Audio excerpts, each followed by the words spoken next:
What's up guys, welcome back to my channel. It is St. Patrick's Day, we are at Borgata, ready to play some 2-5. Didn't really have anything green that I could wear, do have these.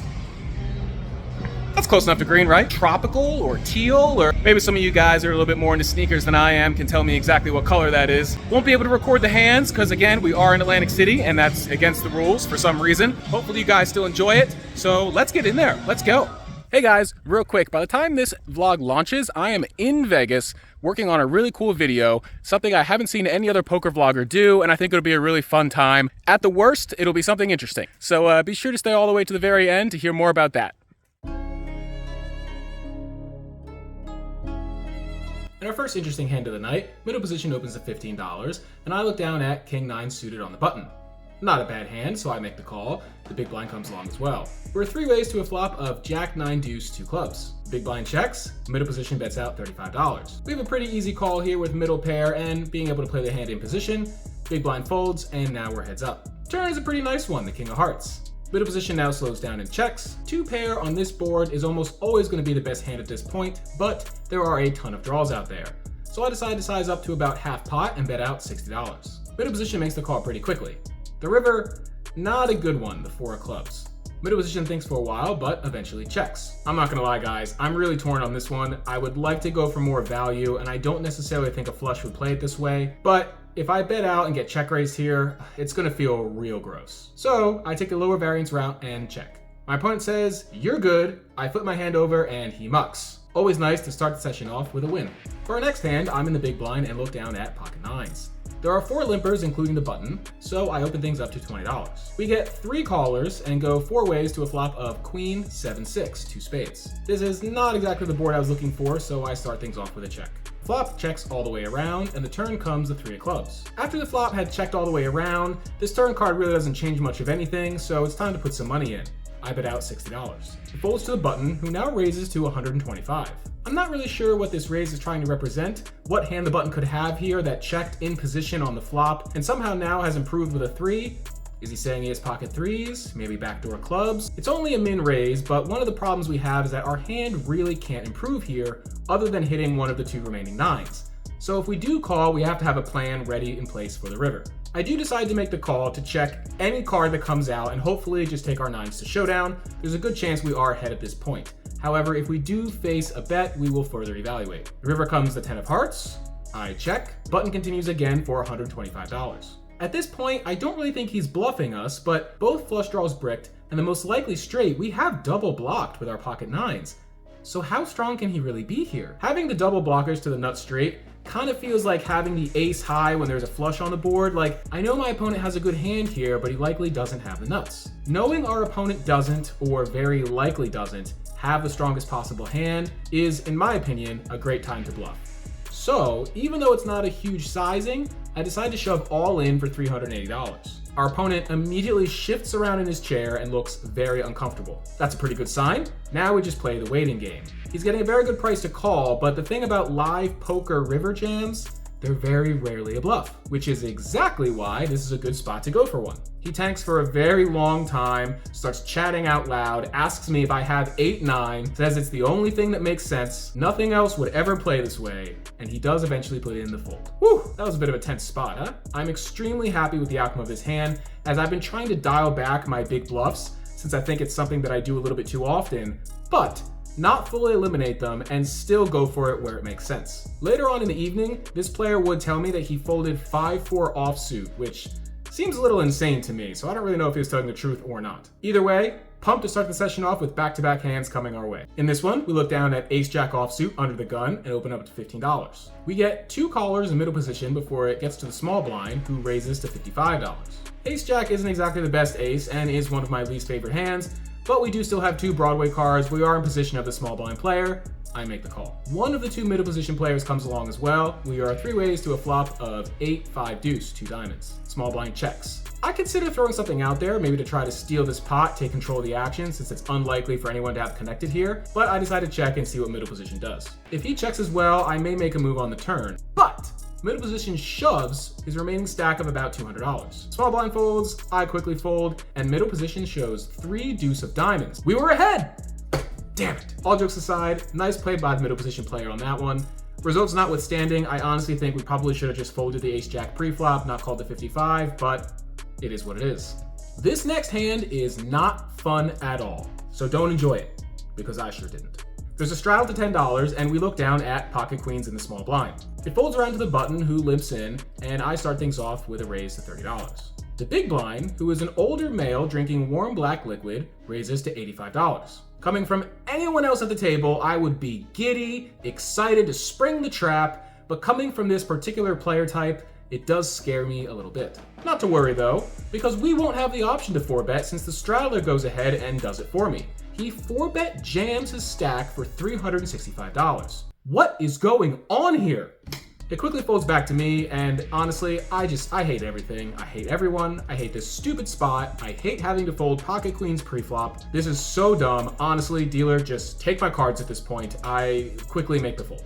The big blind calls the all-in, and we're off to a run-out. The board runs out king high with 4 hearts. The big blind turns over pocket aces with no heart, and the straddler mucks, claiming he had black jacks. I guess we should be thankful to the straddler for saving us the extra $55 pre-flop. I was certainly going to call the big blind's $85 raise, and then we may have lost more as the hand progressed, so ultimately I guess it's a good thing. Just so annoying having to fold pocket queens pre-flop. But that's how you make money in this game. Sometimes it's not always about winning the most, sometimes it's about losing the least.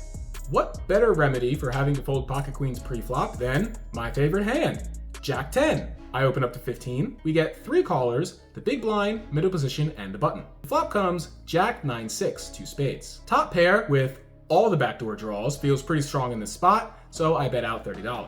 The button calls, and the big blind player raises to 165. This is a younger, capable guy. He's around my age. I've seen and played with him at Borgata a ton. He's a good player, but he also thinks he's a really good player, if you know what I mean. I'm going absolutely nowhere on this board. I don't believe this guy's raised for 1 second. I make the call. The turn is phenomenal, the 8 of spades. The big blind now takes a very long time, but eventually checks. So now we still have top pair, and oh yeah, just, open-ended straight flush draw. I actually freeze up for a moment here because I know we have to bet, but I believe I'm so far ahead of this guy that I'm trying to figure out the right amount. Normally I would go a little bit bigger here, but because I really believe he doesn't have much, I opt for just over a 1/3 sizing and bet out $150. I don't think our opponent could call a big bet, but maybe he'll stick around for the small one. Or, even better, maybe he'll get some fun ideas and try to raise us. But, alas, after not very long at all, he does put in the fold. Still, happy to take down a pot with my favorite hand. In our next hand, I look down at ace-4 of diamonds in middle position. I make the call, and it folds to the button, who raises up to $35. It folds back around to me, and with a suited ace out of position, I think this is a mandatory call and a sometimes raise. This time, however, I opt for just the call. The cutoff calls as well, and we're 3 ways to a flop of king 7-5, 2 diamonds. I check, the cutoff checks, and the button bets 90. 2 diamonds on board, we still have the ace as an over, draw to the nut flush, nothing to do here but call. The cutoff folds, and we're now heads up. The turn is a 9 of hearts. I check, and the button decides he's not messing around and shoves all in. As much as I'd love to call and drill that diamond, we obviously just have to make the fold here. A little disappointed we don't get to see the river, but we can't win them all. Sometimes you just gotta play good poker.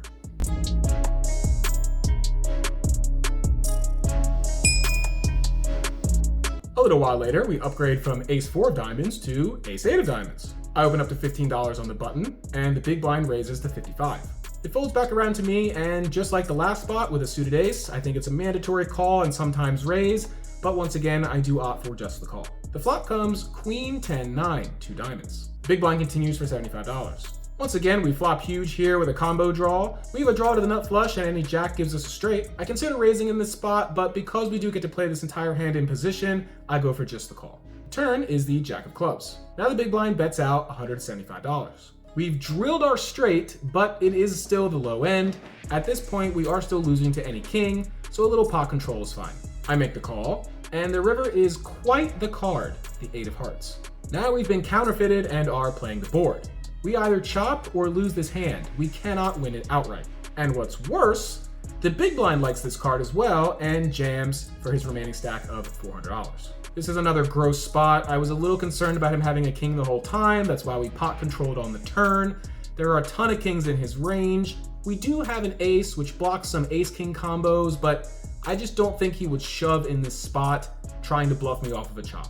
So, unfortunately, as much as I hate it, I do make the disciplined fold. About an hour later, when this player got up to leave, I asked him if he would tell me what he had there for the vlog, and he gave a smile and said ace-king suited. I believe him, and that 8 of hearts on the river turns out to be a blessing in disguise, because if it doesn't come, I probably have to make the call, and then we lose the hand. So, thank you, 8 of hearts on the river, you saved me $400. For our next hand, we look down at ace-jack suited in the low jack. Ugh, not ace-jack again. Against my better judgment, I opened to $20. The cutoff, button, big blind, and middle position player all make the call. Great. We are 93 ways to a flop of jack 6 deuce, 2 hearts. It chucks around to me, and we have this board crushed. What a flop for ace jack of hearts. I decided to go for a lower sizing since, once again, we have this board absolutely crushed. It's kind of hard for our opponents to have a hand to call with here. I bet out $35. Well, no one told our opponents that it was hard for them to call in this spot. We get 3 callers as only the cutoff folds. We're still 4 ways to return, which comes the 6 of clubs. Another really good card in this spot, as it makes it less likely we're up against a small set. Checks to me, and now it's time to start sizing up. I bet out $100. And one by one, each of our opponents makes the fold. Finally, we take down a decent pot with ace jack, and it feels good to be on a little bit of a roll. This hand is a wild ride, so strap in. I look down at 5-6 suited in the small blind. Most of the table has limped at this point. I call, and the big blind checks. We are 6 ways to a flop that comes 9-8-7, 2 spades. Well, it's a pretty nice board for 5-6 suited. I decided to play this spot a little tricky as we are in the small blind. A lot of players may have hit this board, and if anyone does lead out, we'll go for the check raise. The under the gun player obliges and bets out $45. It folds to the button, who makes the call, and now it's time to go for it.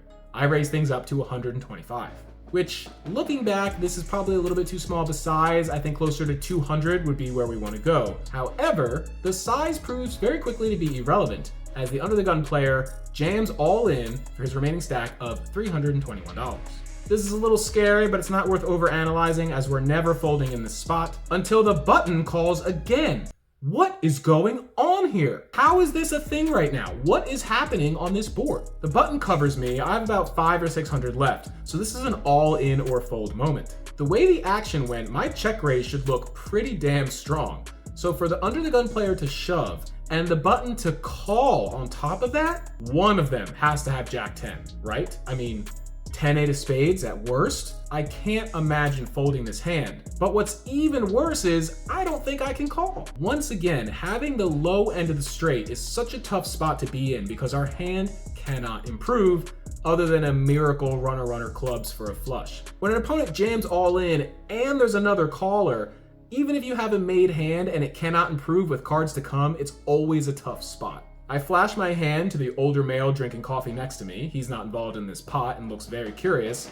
Shut my eyes and toss my cards back to the dealer. The board runs out, queen of spades, 3 of spades. Under the gun player shows 10-6 offsuit for the flopped higher straight and now 10 high flush. The button is visibly upset and mucks his hand. I never for 1 second put our opponent on 10-6 offsuit, but it is essentially the same thing as jack 10 in this spot. We were so far behind and crushed by the higher flop straight. The older male drinking coffee next to me is flabbergasted, tells me never in a million years would he ever fold a straight. I'm surprised by this, not at all. I have very mixed emotions after this hand, as I am proud to have made that fold and gotten away from it correctly, but man, are we running into some tough spots today. Some time has passed, it's getting late, and I'm ready to head out after 1 or 2 more hands when we look down at pocket aces in the big blind. Let's go! There's a few limpers to me, and I open things up to $20. Middle position calls, and the button calls. The button is the same guy that claims to have folded the 5-4 offsuit earlier in the session when we bluffed with pocket nines. He may be looking for some payback in this hand, but little does he know, this time we've got the goods. We're 3 ways to a flop of 6-3 deuce, 2 spades. Pretty good board for aces, so I continue for $30. Middle position folds, and the button makes the call. The turn is a pretty good card, the 2 of diamonds. Once again, a paired board when we have an overpair makes it less likely that we're up against a set. Any overpair that our opponent may have in this spot should be pretty willing to call a big bet, anything from 7s all the way up to 10s, maybe jacks. So I opt to go for a solid 2/3 sizing here and bet out $85. The button doesn't think very long at all before deciding not to fold, not to call, but to jam all in for his remaining $400. This feels exceptionally strong, but we just cannot be in the business of holding aces in this spot. For the 6-high board, there were a ton of overpairs that could be making this move, a lot of hands that we're up against that we beat, and we really only lose to a few hands that make sense here. Pocket 6s, pocket 3s, or ace deuce, but we double block ace deuce, so that's kind of unlikely. If we're up against quads, we're up against quads, but otherwise, I think we're pretty good to make this call. After putting my chips in, I ask my opponent if he has a set, he shakes his head no, and then I feel pretty good when the river comes the 8 of hearts. I'm ready to turn my aces over and take this hand down, when our opponent shows us a hand I had not even considered. 5-4 offsuit for the flop straight. 5, 5-4, 5-4 offsuit. Didn't I raise this pre-flop? Wasn't this $20? Isn't this the same guy that supposedly folded the second nuts to me earlier? Wait a minute, it's the same hand too? 5-4 offsuit? Oh, dear Lord. What a perverted sense of justice from the poker gods on this one. Our opponent sure got us good that time and made up for the earlier bluff when we bluffed him with the exact same hand, 5-4 offsuit. Both times, he had a straight. I had been planning to head out soon anyway, and after this hand, I'm certainly not in the mood to continue on. I give the button his props for cracking my aces like a boss, gather my chips, and head out. Thanks for watching, guys. That's all for this one. It's a beautiful day outside. I could use some exercise. Luckily, Ollie decided to take me for a walk. Thanks, Bubba. Never happy to end a session on a down note. Seems like every session has been ending that way recently, but, you know, downswings sometimes can last for a little while. Overall, still pretty happy with the way I played, especially with some of those really big laydowns we made. I feel like one of the things in my game that's improving the most is being able to make a big laydown in the past where I would have called and just donked off extra money for no reason.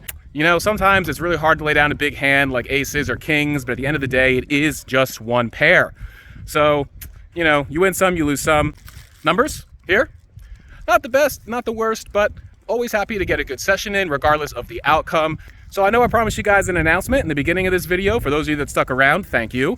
I'm going to be filming a 24-hour session. That's right, 24 hours straight. I've seen some really cool 24-hour challenges from other vloggers online.